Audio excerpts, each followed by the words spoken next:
Okay, on today's episode of E-Bike Adventures, we've got this cruiser also made by Nacto. This is basically just a bigger version of the bike I did a video on last week.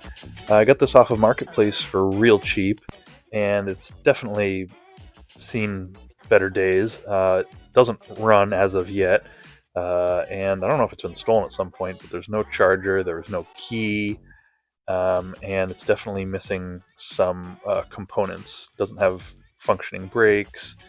As you can see here, the motor cable, it doesn't have the connector for the motor cable, and this pedal sensor connector is supposed to be run on the inside here. So I don't know what's going on in here, but we're going to try to take it all apart, figure out what's going on with it, and get it running again, and see what it takes to get it going. Okay, we've got the cover free here, a little sort of free, and we can peek in there. There's the connector we need, but I don't see a whole lot of else.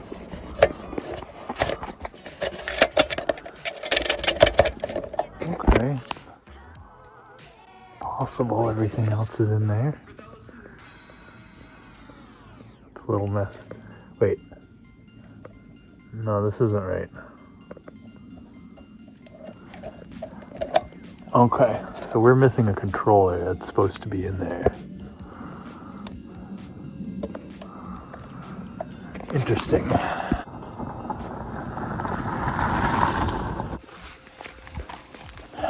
Alright, there you go. Had to get the air hammer out to get this pedal off so we could get the cover off good, but definitely nothing in there, so we're gonna have to order a controller for this and get it fit in there.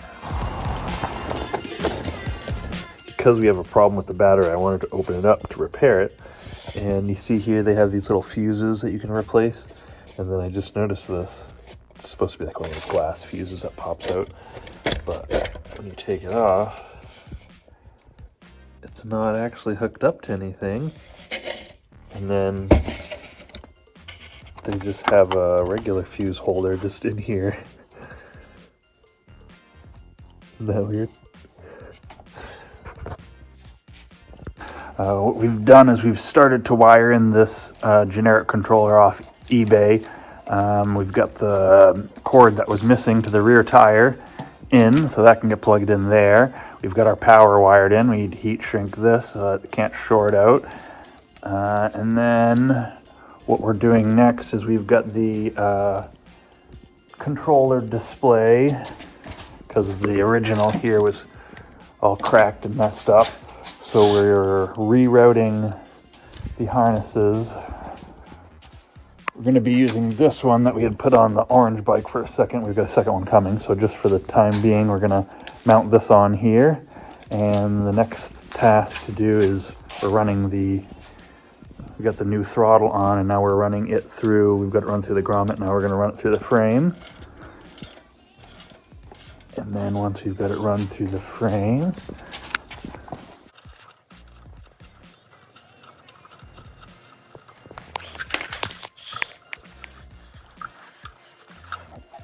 there it is.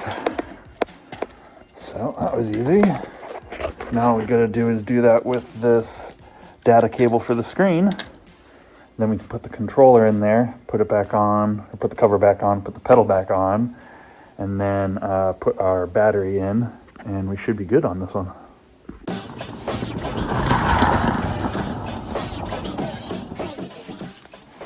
Okay, we got the controller in here, we got the extra wiring, we've got all of our connectors for the controller, and it's wired into the plugs here. So all we gotta do is slide the battery on, and then this should power up, and then we can hook up the rear hub, and then this should spin.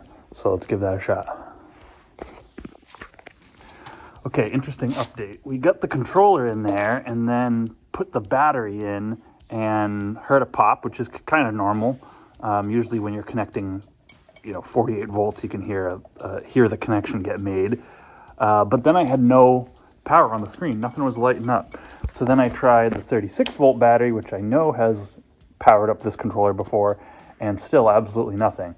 So I started getting really, really, really confused.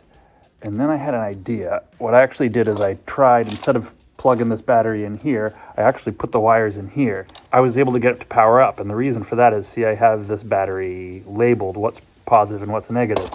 And then I started thinking, why is it any different coming through this connection? I had tested voltage here, so what I actually had to do is I went back and retested voltage and realized that, see if I can get this, see, we've got voltage, and see how my wires are flipped? I've got the red on the black and the black on the red. Well, for some reason this connector is wired backwards. So I don't know if these people got a replacement battery and the battery was wired in reverse and it either killed the original controller in here or they thought it did because it just wasn't running, so they cut it out. But turns out the solution here is for me to run the red to the black and the black to the red, and then we'll have the correct voltage coming to this controller. So that's what we're going to do next. Okay, now we've got our controller reverse wired. Now that we've verified the polarity, now we're going to slide the battery in, and now we can try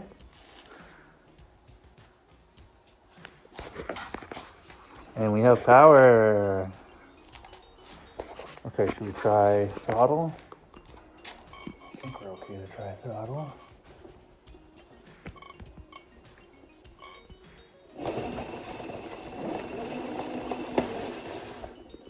Okay.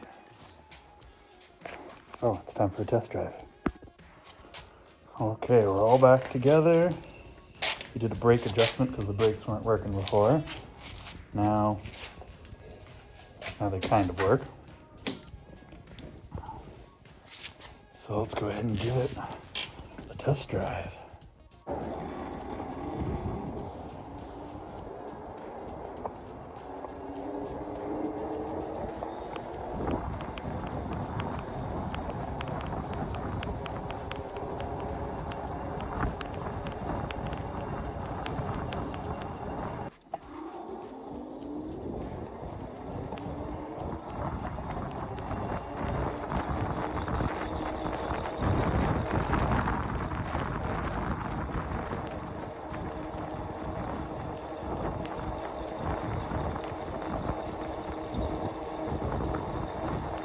Alright everybody, if you made it this far, thanks for watching. Make sure you check out some of my other e-bike videos. Let me know what you thought in the comments below. Give this video a thumbs up, and make sure you're subscribed if you're not already, because we're trying to make it to 1,005,000 subscribers, and I'll catch you guys next time.